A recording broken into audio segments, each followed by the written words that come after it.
Основная цель Конгресса отвечает, наверное, основным идеям Льва Николаевича Толстого. Это единение людей, но в данном случае это единение людей, которые занимаются много лет Толстым, для исследования и популяризации идей Льва Николаевича Толстого. Идей, одну из которых я уже назвала, это идея единения. Единения разных стран, народов, живущих в разных странах мира, в разных уголках мира. И нам, конечно, приятно, что этот конгресс, 4-й международный Толстовский конгресс, проходящий в рамках Международного Толстовского форума, посвященного столетию со дня смерти Льва Николаевича Толстого, проходит в Московском доме национальностей. Вот в этом прекрасном доме, который, конечно, несколько косвенно связан с Львом Николаевичем Толстым, ибо семья Кутайсовых, представители этой семьи, послужили прототипами героев романа «Война и мир» Льва Николаевича Толстого. И это прекрасное здание, этот дом, на самом деле, дом наций, он аккумулирует культуры, идеи, которые принадлежат разным народам. И сегодня на этом конгрессе присутствуют представители разных стран мира. Это не только Российская Федерация, это и ближнее зарубежье, Украина, это и дальнее зарубежье, ученые из Китая, Японии, Германии и других стран мира. Ну а то, что касается ответа на ваш вопрос, связанный о связи Толстого с Кавказом, то мне приятно очень ответить на него, потому что с Кавказом связана очень важная часть жизни великого русского писателя. Тогда еще совсем молодым человеком, не знаменитым. Он приехал в 1851 году в станицу Старогладковскую, и более 2 лет он оказался связан с этой удивительной землей. Именно там Толстой состоялся на Кавказе, состоялся как писатель. Именно там им было завершено первое произведение «Повесть детства», которое увидит свет в 1852 году в журнале «Современник». И именно там начнется его путь,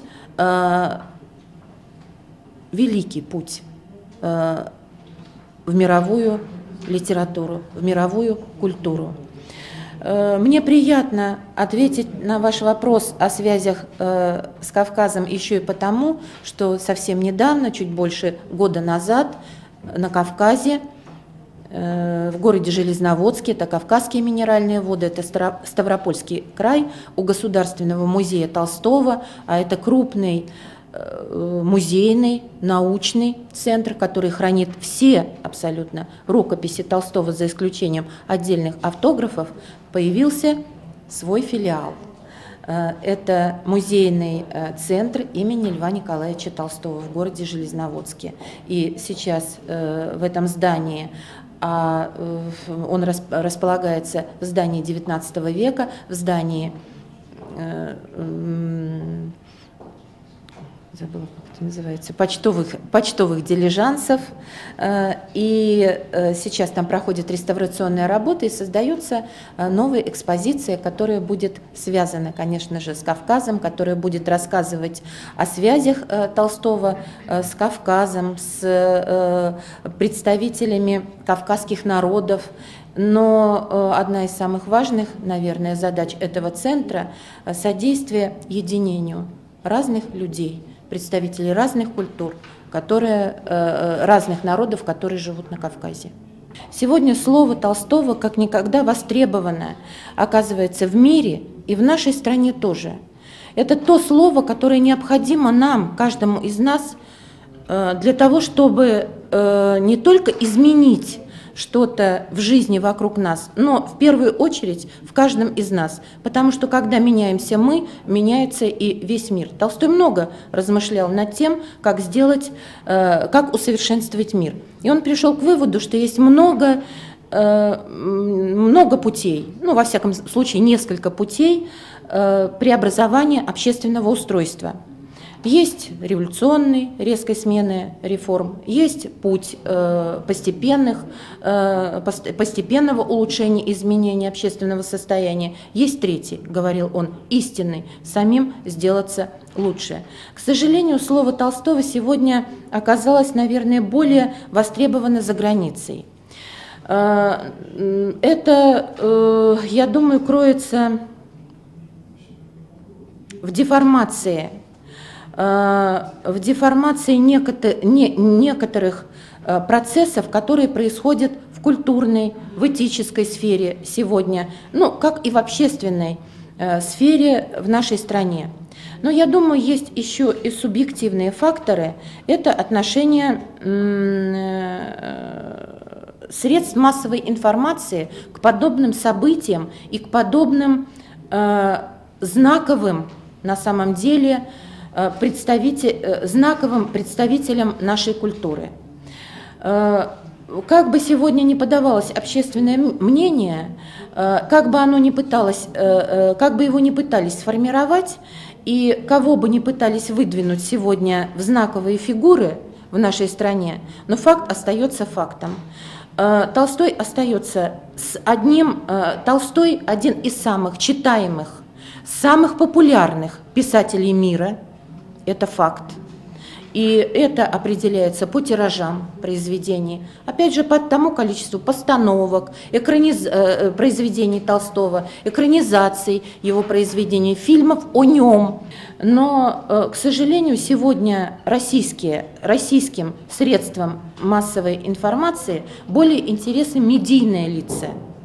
И я думаю, что это тоже свидетельство нашей культуры и тех людей, которые сегодня формируют политику в этой сфере. К сожалению, это так. Изменилось ли как-то отношение церкви к Льву Николаевичу за 100 лет? Ну, с моей точки зрения, отношение к церкви к Льву Николаевичу вполне адекватно изложено в известном письме, точнее, в известном ответе на запрос Степашина архимандрита Тихона Шевкунова, в котором то, что, собственно, церковь понимала в течение 100 лет и четко очень сформулировано в 3 позициях, что церковь, естественно, считает Толстого гениальным русским писателем, замечательным художником, который получил особый талант от Бога, во-первых. Во-вторых, церковь очень скорбит о том, что с Толстым произошло, и воспринимает то, что с ним произошло, как трагедию его жизни настоящую.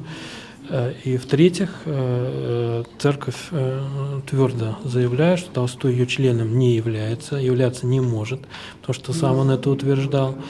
И то, что в обывательском обиходе называется христианством Толстого, в кавычках, христианством на самом деле с церковной точки зрения вовсе не является. Поэтому в этой позиции расхождение Толстого с церковью, оно носит радикальный характер, и здесь ничего церковь сделать не может.